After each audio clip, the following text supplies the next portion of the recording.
Back again with complete history PYQ analysis, और हर एक chapter से एक एक PYQ लेकर के आया हूँ। फिर से वही पैटर्न है कि हिस्ट्री से कौन कौन से इंपॉर्टेंट चैप्टर्स हैं, उनसे कैसे कैसे क्वेश्चंस बनते हैं। जैसा कि मैंने कहा था कि PYQs मैं हर सब्जेक्ट पे लाऊंगा और पैटर्न दिखा दूंगा कि कैसे कैसे क्वेश्चन बनता है, and you have to prepare for that way only. So go away. First question ancient history का क्वेश्चन है और इंडस वैली सिविलाइजेशन चैप्टर है। इस बार मैंने ये लगा लिया है कि चैप्टर वाइज भी लिख लिया है सब कुछ, तो आप लोग को आसानी रहेगी कौन चैप्टर से कैसा क्वेश्चन फॉर्म होता है, उसी पैटर्न पे याद रखना, क्वेश्चन वैसे ही बनेगा। Which one of the following cities are the part of Indus valley civilization. अब जैसे हड़प्पा, पाटलिपुत्र, वाराणसी, उज्जैन, ये सब लेटर वैदिक पीरियड की पार्ट हैं। ठीक है, ये रहा आपका IVC का। IVC कौन है? हड़प्पा साइड बोलते हैं, हड़प्पन सिविलाइजेशन। और ऐसे ही करके याद रखना है आपको। एक बार क्या करना है, एक मैप देख लेना कैसे कैसे रहे हैं, कौन सी नॉर्थ है कौन सी साउथ है। जैसे कि सुतकेंगंदोर सबसे वेस्टर्न है और मांडा जो है वो ईस्टर्न मोस्ट है, सदर्न मोस्ट दामाबाद है। ऐसे करके देख लेना कौन कौन सी है, उसमें से आइडिया लग जाएगा। उसमें से कुछ पिक्यूलियर फंक्शंस देख लेना, जिस क्वेश्चन पेपर आता है, जैसे कि उसमें से कुछ इन्फॉर्मेशन है जो याद कर लेना थोड़ी थोड़ी। जैसे कि क्या नाम है, डांसिंग गर्ल कहाँ से मिली है, कहाँ से कौन सी चीज़ निकली हुई है, जैसे कालीबंगन से बैंगल्स निकले हुए हैं, और भी अदर थिंग्स। जैसे राखी गढ़ी सबसे बड़ी साइट हो चुकी है इस समय IVC की। बस ऐसे ही याद रखना है थोड़ा थोड़ा बस। वैदिक पीरियड, अब सेकंड, फर्स्ट मैंने आपको बताया किस लाइन पे क्वेश्चन बनेगा, सेकंड में आते हैं वैदिक पीरियड पे। Which text is considered as a part of early Vedic literature. अब ये तो ऑब्वियस बात है, अगर आपने ध्यान से देखा है तो ऋग वैदिक पीरियड भी को भी बोलते हैं अर्ली वैदिक पीरियड। बाकी जो लेटर वैदिक पीरियड आया उसमें 3 बने। फर्स्ट में बताया Rigveda, second, third and fourth, ये 3 वेद एक इधर बने हैं। सबसे लास्ट है अर्थवेद, ये तांत्रिक पे वो विश्वास करता था। सामवेद मंत्र वगैरह हो गए, उन पे विश्वास करता था, मतलब उनको नरेट करता था कि ऐसे ऐसे करना है। तो याद रखना है, इसको ऋग्वेद बोलते हैं। ऋग्वेद पूरा अर्ली वैदिक पीरियड जितना भी है इसमें सिर्फ ऋग्वेद बनाया गया है। ठीक, ऋग्वेद बनाया गया था अर्ली वैदिक पीरियड में। भाग लेटर वैदिक पीरियड में क्या हुआ, उसमें 3 वेद बनाए गए, सामवेद, अर्थवेद और यजुर्वेद। ये 3 वेद लास्ट में बने। आगे बढ़ते हैं, तो इसका आंसर क्या है, ऋग्वेद। महाजनपदा से देख लो और रिपब्लिक, इस मैप को तैयार कर लेना, इन दोनों के ही। एक मैप इससे तैयार कर लेना, एक मैप इससे तैयार कर लेना। या तो मैं क्या काम करूँगा, टेलीग्राम पे चैनल पर डाल दूँगा मेरे को, या फिर मैसेज कर देना इंडिविजुअल टेलीग्राम पे, मैं उस पर आपको सेंड कर दूँगा। मेरे पास तो बने हुए रखे हैं, आप बताना मेरे को जैसा करना हो कमेंट में। Mahajanapadas and republics, which one of the following was not among the 16 mahajanapadas. आप समझो, मगध तो था ही, इसी के बाद तो सब कुछ चालू हुआ। गांधारा था, कोसला था, ये केरला कहाँ से आ गया, केरला तो बाद में फॉर्म हुआ ना। तो ये आंसर है। क्वेश्चन ऐसे ही आएगा, सिंपल क्वेश्चन बनेगा, देखना एंशिएंट इंडिया के अंदर। हम ये मानता हूँ कि मॉडर्न इंडिया में जाकर ये क्वेश्चन इस बार स्टेटमेंट वाइज आने के चांसेस हैं, तो तैयार रहना। अभी दिखाता हूँ, सब दिखाता हूँ कैसे होगा। मौर्यन एम्पायर 4th थीम है ये, ठीक है। Under whose reign did Ashoka embrace Buddhism after the Kalinga war. अब इसमें देखो क्या क्या पूछ रहा है, किसकी रेन में अशोक एम्ब्रेस हुआ बुद्धिज़्म। मतलब हुआ क्या कि प्रोलिफरेशन ऑफ बुद्धिज़्म स्टार्ट हो चुका था, ठीक है। तो अशोका हिमसेल्फ, यही आंसर था। मतलब अशोक के टाइम पे ही बुद्धिज़्म का सबसे ज़्यादा वो सब प्रचार वगैरह हुआ। पोस्ट मौर्य और गुप्ता पीरियड में देखते हैं क्या आंसर है। इसमें शायद ऑप्शंस नहीं है क्या, हाँ ऑप्शंस में नहीं है, चल कोई नहीं, इसमें डायरेक्ट आंसर देख लेंगे। अच्छा, ये क्वेश्चन मॉडर्न इंडिया से यहाँ लग गया है, बट कोई नहीं, देख लेते हैं। Who is known as the Napoleon of India, referring to his conquest in Bengal and Deccan in 18th century। Tipu Sultan देते हैं, याद रखना बस। आगे देखते हैं, Harsha and Gupta. Harsha's capital was at which place. Very simple, very plain question है ये। हर्षा को देख लेना, प्रोबेबल चांस है, क्योंकि एंशिएंट इंडिया का सबसे लास्ट रूलर ऐसे ही फॉर्म होता है हर्षा। उसके बाद फिर मिडल इंडिया चेंज कर जाता है, याद रखना, ठीक है। आई थिंक 700 AD के बाद से चेंज आता है उसमें, तो इसका तो आंसर होगा कन्नौज। नेक्स्ट देखते हैं, अब मिडवल स्टार्ट करते हैं। मैंने बोला था ना 700 AD के बाद मिडवल देख रहे हैं हम। Early medieval Rajput dynasties, which dynasty was ruling in Mewar during the 8th century। इसका भी मैप है, मैं कह रहा हूँ ना सारे का मैप, जैसे मैंने ज्योग्राफी में बताया था इसमें मैप देख लेना बस एक बार। NCERT के मैप देख के चले जाना, मैं PDF भेज डाल दूँगा पक्का। अब इसका आंसर क्या है, कहाँ पे रूल कर रहे हैं, मेवाड़ में। तो कौन है, गिलास ऑफ मेदपता, ये आंसर है। आप देख लेना, और भी रीजंस हैं, ये बहुत माइन्यूट क्वेश्चन बना दिया है, बट बाकी गुर्जर प्रतिहारास को देख लेना, चालुक्यास का भी देख लेना, राष्ट्रकूटास कहाँ पे कर रहे थे वो देख लेना। दिल्ली सल्तनत में देखो कैसा क्वेश्चन बनता है। Who found the slave dynasty in Delhi, किसने बनाई। अब ये आप लोग आंसर करना, मैं इसको बता रही, बहुत सिंपल क्वेश्चन है, इसको कमेंट में करना। ये देखते हैं, दिल्ली सल्तनत, खिलजी, तुगलक, लोधी। इंपॉर्टेंट, सबसे इंपॉर्टेंट 3 जरूर पढ़ लेना। स्लेव डायनेस्टी तो तुमने देख ली, ये वाला भी पढ़ लेना प्लीज़, बहुत इंपॉर्टेंट है ये। Which sultanate was responsible for Alauddin Khilji market reforms and control on the price, sorry which sultan. तो कौन सा सुल्तान होगा, ऑब्वियस बात इसमें मेंशन था अलाउद्दीन खिलजी मार्केट, तो इसमें अलाउद्दीन खिलजी ही आंसर है। मार्केट रिफॉर्म इसने क्या किया, चेहरा और दाग, चेहरा एंड दाग मतलब सिंबल थे, मतलब फेस आइडेंटिफिकेशन। और जैसे होता क्या था कि उस टाइम पे जो हॉर्स होते थे उसमें वॉर में लड़ने के लिए वो रेंटल लिए आते थे। अब रेंट पे लेने का मतलब था कि उसमें क्या होता था, करप्शन होना स्टार्ट हो गया था। तो अलाउद्दीन खिलजी ने क्या किया, उन घोड़ों पर एक मार्क लगवा दिया, ऐसे मार्क बनवा कर उन पर गर्म लोहे का चिपका दिया। तो क्या हुआ, वो दाग हो गया, चेहरा और दाग। मतलब प्रॉपर एक डॉक्यूमेंट प्रिपेयर करा जाता था जिसमें लिखा जाता था कि इस घोड़े पे ये चिन्ह है, इसका ये कारण है, ऐसे पहचानेंगे उसको। One of the favourite of UPSC और UPPCS both, Vijayanagar and Bahmani. ठीक, which one of the following kingdom was located in the Deccan known its distinctive architecture. Hampi, यहाँ पे क्वेश्चन बहुत बार बन चुका है, तो इसका आंसर विजयनगर है। मैं इतना बता रहा हूँ कौन कौन से चैप्टर पढ़ लेना, यही इंपॉर्टेंट चैप्टर से यहीं से क्वेश्चन बन जाएगा पूरा। यहाँ के रिवर देख लेना, तुंगभद्रा रिवर देख लेना, और इसी के बीच में वो वॉर देख लेना, तल्ली कोटा जो हुई लास्ट में विजयनगर के डिक्लाइन के टाइम। तो ऐसे करके देख लेना, एक बार पढ़ लेना, क्वेश्चन यहीं से फॉर्म होना चाहिए। और इन्हीं लाइन पे होता है यार क्वेश्चन, जैसे कि बहुत सारी चीज़ें पढ़ने बैठ जाओगे तो अब टाइम नहीं है कि तुम हर चीज़ रिवाइज़ कर पाओ। Simple, very simple, very plane रखना। विजयनगर, तो विजयनगर बहमनी को देखा, बस एक क्रोनोलॉजिकल ऑर्डर सेट करा, याद करा बस कि हाँ ये है। इसमें एक चीज़ याद रखना, ट्रैवलर्स देख लेना, ट्रैवलर से क्वेश्चन बनता है विजयनगर पे, कब आया, कौन आया, ठीक है, बस देख लेना, सिंपल सा है। मुग़ल एम्पायर याद रखो, UP का पेपर है, और मुग़ल से क्वेश्चन बनने के बहुत माइन्यूट की चांसेस रहते हैं, क्योंकि आप समझ सकते हो, मैं डायरेक्टली नहीं बोल सकता, थोड़ा कम चांसेस रहेगा, बट ठीक है। एक बार सिंपल चीज़ देख लेना कि इनकी क्रोनोलॉजी क्या रही है, क्या क्या चीज़ें रही हैं, या फिर कोई नेम चेंज हो रहा हो कहीं पर, तो वो देख लेना। Who succeeded Akbar and consolidated Mughal rule in India, ये किसने किया, एक करा जहांगीर भाई ने, ठीक है, समझ रहे हो आप, जहांगीर ने करा था ये।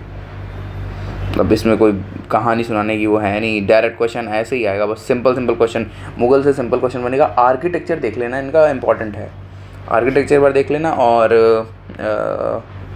रही बात स्टार्टिंग दिल्ली सल्तनत वगैरह की, तो वो आगे देखते हैं, बता रहा हूँ अभी। Which Mughal emperor known as the last of great Mughals, Bahadur Shah 1।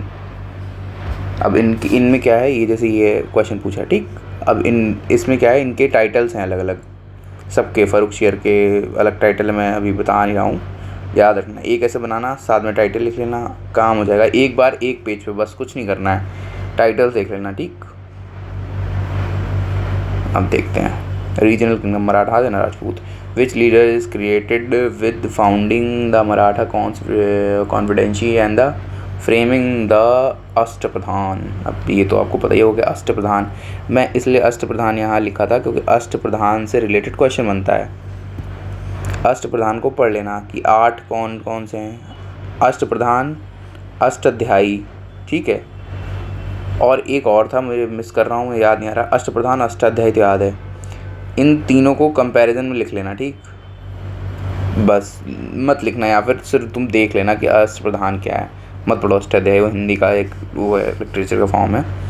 अब देखो, advent of European and colonization, which European power establish their first trading port in the India at Surat 1613।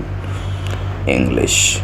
अब इसमें था क्या, मतलब इंग्लिश का मतलब ब्रिटिश ईस्ट इंडिया कंपनी, यही आएगी आगे चल करके, और यहीं पे सब कुछ होगा। तो अब ये समझ लो, यहाँ से इम्पॉर्टेंट तुम्हारे जोन स्टार्ट होता है, क्योंकि यहीं से क्वेश्चन फॉर्म करता है यूपीपीसीएस सबसे ज़्यादा। British East India Company and early British rule, which battle 1757 mark the beginning of British political control in Bengal. अब समझो, इतनी प्यारी, इतनी बढ़िया, सबसे बड़ी बात है 1707 से लेकर के 1947 तक की क्रोनोलॉजी बहुत ज़रूर याद कर लेना। दिखाऊंगा 13 तारीख को यहीं से क्वेश्चन, इसी क्रोनोलॉजी के 20 से क्वेश्चन बनेगा। बैटल ऑफ प्लासी इसका आंसर है, तो पता है बक्सर 74 में हो रही है, 1774, ठीक है। पानीपत, करनाल, सब। अब डेट ये देख लेना इनकी कैसे कब हुई है, कहाँ गया बैटल ऑफ प्लासी, ठीक। इसी के बाद होती ब्लैक होल, मतलब ये हुई किसके कारण थी, ब्लैक होल ट्रेजेडी हुई थी, ठीक है। तो वो सब पार्ट है, जब हम डिटेल में पढ़ेंगे तब उसको देखेंगे, बट अभी के लिए सिर्फ इतना ही ध्यान रखो कि ये चीज़ें हैं। Administration economy policies of British in India, who introduce the permanent system in Bengal, Lord Cornwallis सबसे पहले आया था, और इसी परमानेंट सेटलमेंट को सनसेट लॉज के अंदर था। आज मैं कुछ क्वेश्चंस देख रहा था, तो उसमें ये था कि सनसेट लॉ किस के अंदर आता है, तो परमानेंट सेटलमेंट क्या आता है, याद रखना। मतलब क्या होता है इसका, मतलब कि जैसे साल भर के लिए तुमको एक सेटलमेंट दिया गया है, उसकी फ़ी तुमको पे करनी है ब्रिटिशर्स को। अब अगर तुम नहीं कर पाए साल भर के अंदर, तो वो ज़मीन उनकी हो जाएगी, ब्रिटिशर्स की हो जाएगी, वो किसी और को लीज पे दे सकते हैं, ऐसा था सिस्टम। आगे बढ़ते हैं। Social and cultural reform movement 19th century, important theme, which one knows the father of renaissance, तो बताइए होगा राजा राम मोहन राय। अब इनके क्या करना, इनका जैसे ब्रह्मो समाज हो गया, ठीक। क्वेश्चन बनेगा ब्रह्म समाज से, दिखाऊंगा फिर से मैं, क्योंकि पेट थीम्स है ना यार, ये नहीं हटेंगी, ये कभी नहीं जा सकती हट के, यहाँ से क्वेश्चन आना ही आना है। ईश्वरचंद्र विद्यासागर, दयानंद सरस्वती, इनके बारे में देख लेना। ये लोग ऐसे लोग हैं जिनसे क्वेश्चन फॉर्म होगा ही होगा। अब देखते हैं, Indian national movement early phase क्या कहता, who founded National Indian Association, one of the precursor of the Indian National Congress. अब तो ये तो सत्य सुरेंद्र नाथ बनर्जी, हाँ ठीक है। ये कहाँ पे फॉर्म हुई थी देख लेना, एरिया। अब जैसे कोई भी वो है, क्या नाम है कि एसोसिएशन फॉर्म हो रही है, तो किस एरिया में, बंगाल के रीजन से बहुत सारी हुई हैं, बहुत सारी साउथ में बहुत ज़्यादा हुई हैं, नॉर्थ में तो ज़्यादा कन्फ्यूज़न नहीं होगा, साउथ में और बंगाल के रीजन में, क्योंकि सबसे प्रॉस्परस रीजन रहा है भाई इस टाइम का। यहाँ से लोग, एक से एक इंटेलेक्चुअल लोग निकले हैं, वहाँ से भी फॉर्म हुआ, तभी मैं कह रहा हूँ एक बार देखना है इसको। Indian national movement, moderate, extremist, revolution, इसमें देख लेना कि कौन कौन है, बस इसका ये चेक कर लेना, इसमें कौन कौन है, कौन मॉडरेट है, कौन एक्सट्रीमिस्ट है। Revolutionary phase, which on the following was the revolutionary organization in India, Ghadar Party. अब यही बस चेक करना है, कब फॉर्म हुई, जितने भी लिखे हैं, ठीक, कब फॉर्म हुई, फॉर्मेशन, उनका लीडर, बस लोकेशन याद रखना तो याद रखना, अदरवाइज़ कोई दिक्कत नहीं है। और कंटेम्प्रेरी याद रखना कि कुछ बन जाए अगर उसके साथ में, तो बस।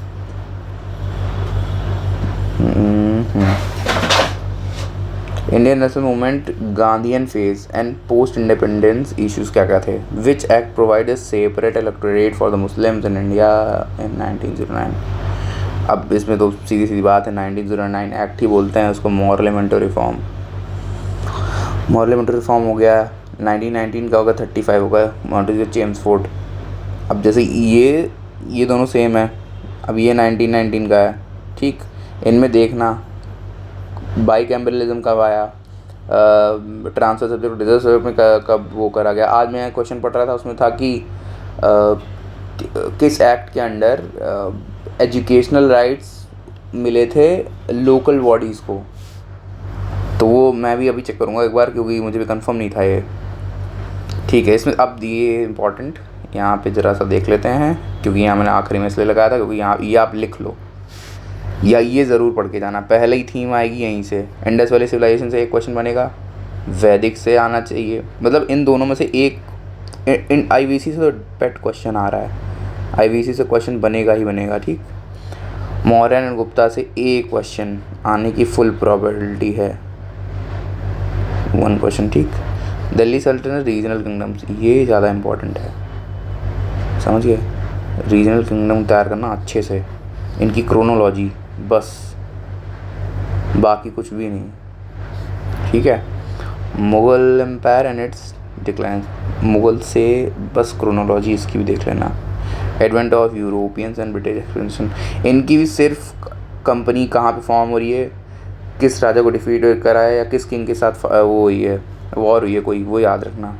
इकोनॉमिक एंड एडमिनिस्ट्रेटिव पॉलिसीज़, यहाँ पर परमानेंट सेटलमेंट, मालवाड़ी और रैयतवाड़ी, तीनों को एक बार देख लेना। यहाँ से एक क्वेश्चन आना चाहिए, प्रोबेबिलिटी है, इससे तो मतलब आएगा ही आएगा एक क्वेश्चन। तो इसको तो एक पेज पे मैं डाल दूँगा, या तो टेलीग्राम ग्रुप में, या खुद बना लेना अगर तुम हो, वरना मेरे को मैसेज करना, तो मैं खुद ही, एक ही पेज पे है सोशल रिफॉर्म्स एंड मूवमेंट, एक बार में याद हो जाएगा। इंडियन नेशनल कांग्रेस और Indian National Congress movement, sorry, और इंडियन नेशनल कांग्रेस तो लिखना भूल ही गया भैया। इसका आता है सेशंस कहाँ कहाँ हुए हैं और किस सेशन में क्या इंपॉर्टेंस रही है, यूपीपीसीएस का फेवरेट एरिया है, समझ गए। तो ये तो याद रखना, ये जितना हुआ। बाकी और मैं क्या कर रहा हूँ, अभी मैंने कुछ चीज़ें करी हुई हैं कि ये शेड्यूल करी हुई हैं, जैसे कि अभी पॉलिटी में जो इम्पोर्टेंट अब थीम्स हैं, मतलब थीम्स हो गई, तो उन पे एक शॉर्ट वीडियो हो गया, और हिस्ट्री पे शॉर्ट वीडियो हो गया। अभी तो हिस्ट्री हो गई, अब बचता है सिर्फ इन्वायरमेंट, तो इन्वायरमेंट का पीवाईक्यू ला दूंगा। पॉलिटी का हो चुका है, हिस्ट्री का आ चुका है, ज्योग्राफी का हो चुका है, ठीक। मैं सब मेन सब्जेक्ट लिख रहा हूँ, एक साइंस का लाएंगे और बच रहा है एक इन्वायरमेंट का, 2 बचते हैं ये पीवाईक्यू में अगर देखा जाए तो। एक साइंस का बच रहा है और एक बचता है इन्वायरमेंट का, बस। ये 2 के बाद हम एंड करेंगे पीवाईक्यू का सेशंस, और इसके बाद शुरू करेंगे short series tricks wise, trick से कैसे याद करेंगे, खूब सारे ट्रिक्स लगाएंगे, ठीक है। फिर और क्या करेंगे, और एक सेशन लिया जाएगा जिसमें एलिमिनेट कैसे करेंगे एग्ज़ाम के अंदर ऑप्शंस को, अगर मान लो टफ पेपर बनता है तो कैसे आपको आता है 50-50 कैसे करना है। लास्ट में एक वीडियो ले लेंगे उस पर कि कैसे रन करेंगे, क्या नाम है, चीज़ों को एग्ज़ाम हॉल के अंदर, लास्ट में एट द एंड लेंगे। अभी तो रिवाइज़ करो बॉस, एक ही काम करो, रिवाइज़ रिवाइज़ रिवाइज़ रिवाइज़, इसी से जीतोगे।